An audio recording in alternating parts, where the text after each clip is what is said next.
Okay. Welcome to this episode of Inside Legal ESG. My name is Pam Cohn, and I'm delighted to serve as the host of this podcast series. Today, we are so honored to have with us Alyssa Auberger, Chief Sustainability Officer at Baker McKenzie, and she's joining us from Paris, France. Welcome, Alyssa. We're so happy to have you here. Hi, Pam. Lovely to be here. So let's get started. Tell me about your career. How did you come to be the Chief Sustainability Officer at one of the largest law firms in the world? So my journey, we'll call it, began in 1995. I'm not going to necessarily focus on that, but my journey with Baker McKenzie started when I was a client of Baker McKenzie. So I've known the firm for a long time in many different capacities. So it started with working with them in 1995, actually joined the firm in Paris in 1998. I joined as an associate. I was in the M&A team. I worked my way, as every lawyer does, up the ranks to equity partner. And that happened in 2005. And then in 2016, I became the global chair of the then just created consumer goods. But if you think back to where that sector was in 2016, it was actually starting to be under fire, let's say in 2017, 2018, from consumers around sustainability issues. So it was, consumers, it was also NGOs, some activists, and our clients really needed help sort of navigating this new area because at the time, the legal department was not really engaged in that discussion. I spent a lot of time on my own trying to figure out what sustainability was all about to start, and then how to help the GC in a way that would allow them to understand why the C-suite, why the boards, were worried, what they should be worried about, and how they could really help the board and the C-suite, either defend or at least understand and apprehend where things were going. And then also help the GCs understand where sustainability sat within the organization and who they should be engaging with. Because, as we all know, sustainability is exceedingly operational. And, yes. It's not always in the core, let's say, group of people that the GC engages with, although I think that's changing. But at the time, that was not necessarily a role. When you were the GC, you weren't necessarily engaging with truly operational teams. So that, I think, was when I first kind of got bit by the bug, because I started really spending all this time looking at it. And then I found it just so interesting. And then I continued to look into it more and thought that the work was fascinating. It was changing all the time. It was rewarding to do something that actually could make a difference and could, you could see the impact that you could have. So all of that, I guess, long story short, I decided that I was going to reorient my career. I decided I was going to leave Baker. I was going to go, after all those years of being at the firm, I was going to branch out and go somewhere new and focus only on sustainability. And then in this rather strange serendipitous twist of events, ended up becoming the CSO of Baker. The person who had been our global director of sustainability left. We were in COVID. We had just set some fairly ambitious emissions reduction targets. So when that person left, we kind of, had to think about, should we replace, should we, outsource? Those questions that every organization goes through when they're first looking at sustainability and, how should we be dealing with this? And the more we talked about it, and this was discussions with our EC, they wanted to do something really innovative, which was to bring the internal piece together with the external piece. And that's something that, not many law firms, and still today, not many law firms decided to do. So first we elevated it to a chief role. So it turned into a chief sustainability officer. And then we brought together the internal strategy and the internal execution on strategy together with the methodology and the go-to-market strategy for how you bring that to clients. And then we pulled a third piece into it, which was our work with all of our policy shaping forums. So the World Economic Forum, the World Business Council for Sustainable Development, and the UN Global Compact, to try to give that, pull it all together in one whole so that we were, really trying to leverage. They all work, they're intrinsically related. So, having the internal inform the external and having the external inform the internal, and then working with, these amazing organizations that are helping shape and drive policy was just made sense to us at the time. So we developed this role and the way it was defined, and then I applied for it like every other person. So it was not a short job search. It was a very long process. We opened the role internally. We opened the role externally. There were a lot of applications, far more than I ever would have expected. And so, I'm happy that we did a process. I think it was important that it wasn't just somebody, appointed me in that role. I think it says a lot for the seriousness with which we approach the role, and a lot around our accountability for why we put somebody in the role. So that was it. I left home without leaving home. Yeah, isn't that wonderful? And so far, so good, evidently. So far, so good. Yeah. So, no, but it's really nice to bring. I had a lot of years with the firm, so I've seen the firm from many different angles, including even as a client.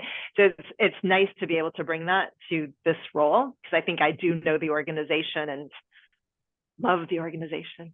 Yeah, and for many, and I can speak to that as well, because similar to you, I was at Milliman for 15 years before I moved into the sustainability and social impact role.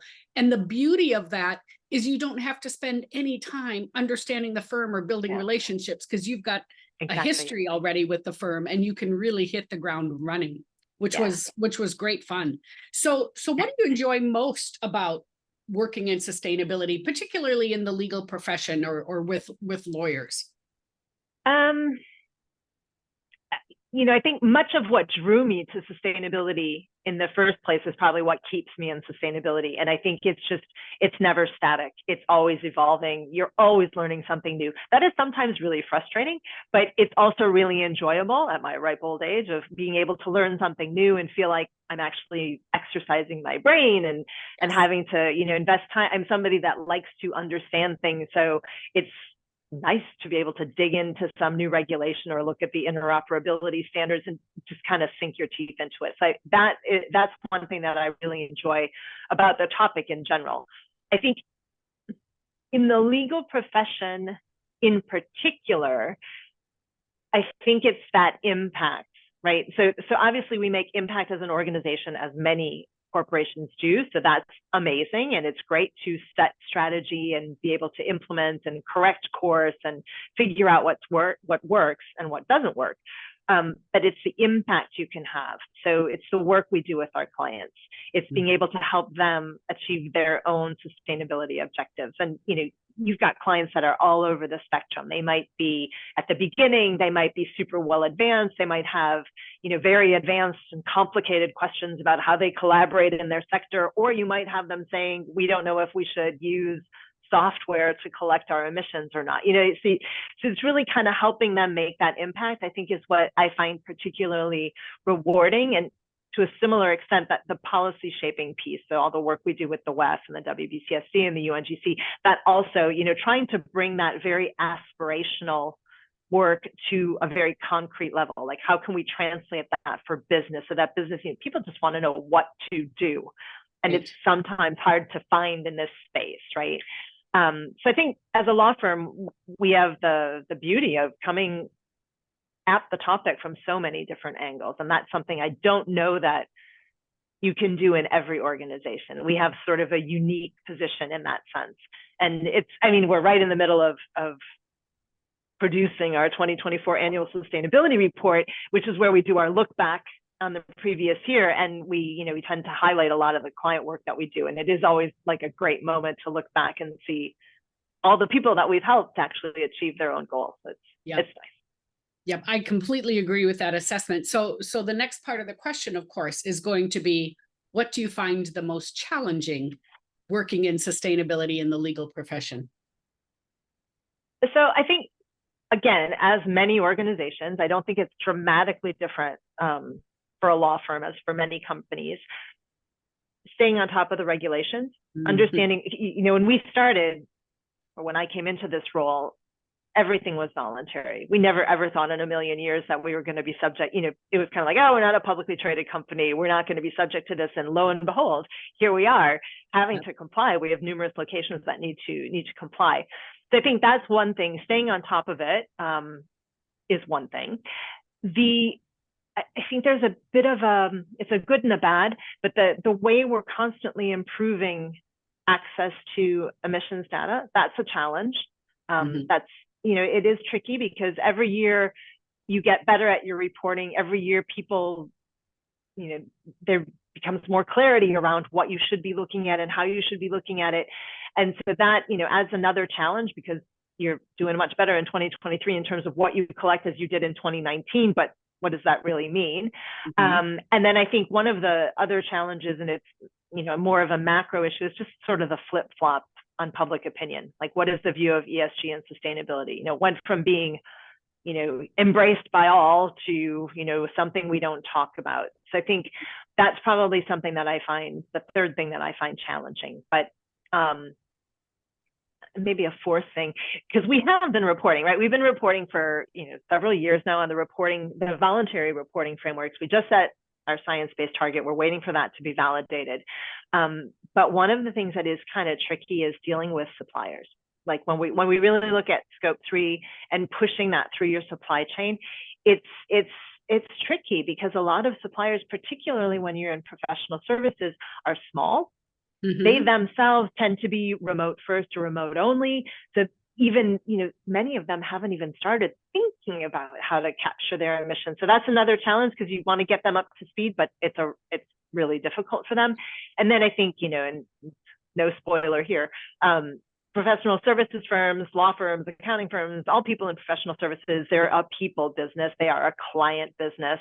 Yes. And you want to see your clients. So how do you balance that desire to see your clients and keep those relationships strong with, at the same time, trying to reduce your scope 3 emissions related to business travel? So that's a clear challenge. Yep. And do you have a team of people that, for instance, would help you with the supply chain assessment, or, tell me about your team, because you certainly can't be doing this for a firm as large as Baker McKenzie if you're all by yourself. Yeah, we are a team of 6, including myself, and we cover everything. So we cover the internal, the partnerships, and the external. Having said that, we certainly do not do this alone. And our reporting exercise, obviously, we are constantly engaging with all of the functions from people, risk and compliance, general counsel, procurement, HR, the whole gamut. So I would, to your specific question about like, how are we dealing with suppliers? We're dealing with it in 2 ways. My team developed sort of a sustainability annex, which is our go-to, what we work with procurement to get integrated into our master services agreement. But obviously it's procurement that's the first step in that process, right? So we work very closely with procurement. They roll out the annex. If things require negotiation, it comes back to our team. But for the most part, we work hand in hand with procurement. We work hand in hand with risk and compliance. We work hand in hand with finance when we're assessing the physical or non-physical risk. So it's certainly not an insular. We might drive a lot of it out of my team, but I'd say it's the whole organization that really contributes. As it has to be. As it should be. Yeah. Right. Exactly. Yeah. So what's in store for us and for those of us who are working in sustainability? What's in store over the next 12 to 18 months? Well, more change. I think that I can say, like, without any hesitation, there will be more things that will change. Again, no like big spoiler alerts here. I think so many elections, clear room for geopolitical impact on the green agenda in general. So many elections, so many different jurisdictions, the outcome of those elections, what's going to happen. I think there will be an impact on how sustainability is viewed across the world. I also think it will impact how much national investment is going to go into the transition, how regulation is going to evolve or devolve, how the regulatory agenda will be enforced or not enforced. I think all of those things are kind of all at stake, and a lot of that is going to depend on what we see coming out of the elections. But I think even, if we put that geopolitics aside, I do think we'll continue to see an evolution of regulation, and I do continue to hope that we will have more convergence in standards. Yeah. I know that we've seen the interoperability coming out. I saw that there just came an announcement today on ISSB and GRI. So we are going in that direction. But yeah, I do think convergence is something that we can hope we see in the next 12 to 18 months. I completely agree. So you mentioned the transition, you mentioned the green agenda. Tell me what you think the role of the legal profession is in getting society to a more just, equitable, and sustainable world. I think the legal profession does have a role. They have a role to demonstrate their own commitment to the transition. So I think, I do think that it is important, and it is becoming a part of client selection in terms of what clients are asking of their law firms, of all their suppliers, including their law firms. So obviously we need to, as responsible businesses, demonstrate our commitment to the transition. So not just the reduction, but also the transition. But again, I think it's a little like what our role in general is. It's really the advice we provide to our clients, right? So we continually help them as they transition. So it might be they want to put in place a virtual power purchase agreement. They want to engage in some sustainable finance. They need to understand regulations. So I think, the transition for me is really maybe the most tangible way we can demonstrate how you provide legal advice that supports the transition, just because there are some really concrete, whether it's VPPAs or sustainable bonds or green finance and KPIs. That's really concrete stuff that you can see having a direct impact on the transition. So I think those are kind of the key ways. But otherwise, I think a lot of it is really modeling behavior as well. I think we do have, we are a profession that is governed by, professional standards and professional ethics. And part of that, I think, does mean that we have an obligation to model proper and responsible behavior. So I do think that's another role that we play in the transition. Yes, I was at an event yesterday and somebody described it as follows, and I just love it. He says, we have an obligation to advance the law, not just support the law, which I thought was really, really important distinction. Yeah, really well said. Yeah. So here's a question for you. What tips of wisdom or advice would you give somebody who is starting in this role in a law firm? Again, I don't think I'm saying anything that we wouldn't say to any other sector. We kind of touched on it at the beginning. First and foremost, know the sector, know your business, know what matters to your stakeholders. I think that the first thing you need to understand, you need to have a deep understanding of the business that you are working in. That's point one. I think the second thing is work on your communication skills. You need to be able to communicate effectively. You're going to have skeptics, you're going to have naysayers, you're going to have downright, unpleasant people telling you that what you're doing is not useful.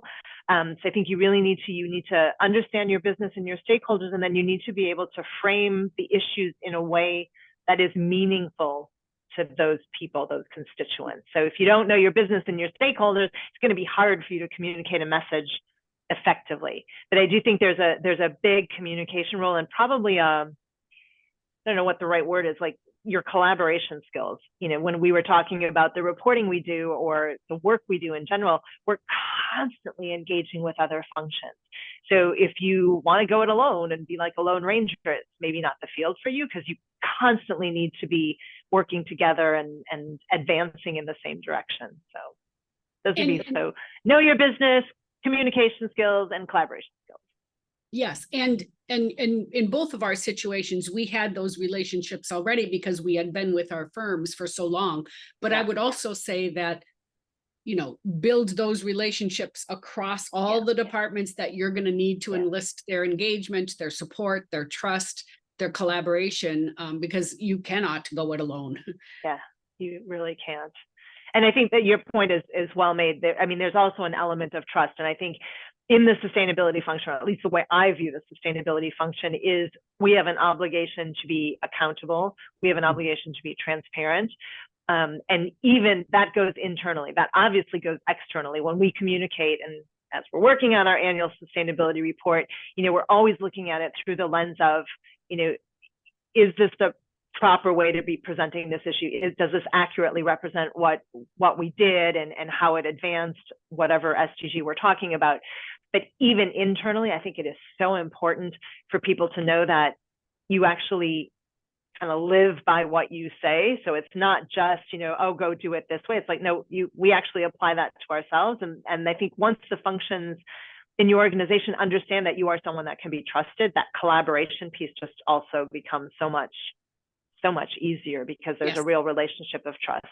Yeah. So, yeah. And they want to be part of it, right? They want to be part of it, which is wonderful. Absolutely. Okay. So you know that I like to end all of my podcasts with the same question. In this challenging environment, what gives you hope? What gives me hope? The young generation. I know that's really trite. But I think, they understand the situation the planet is in.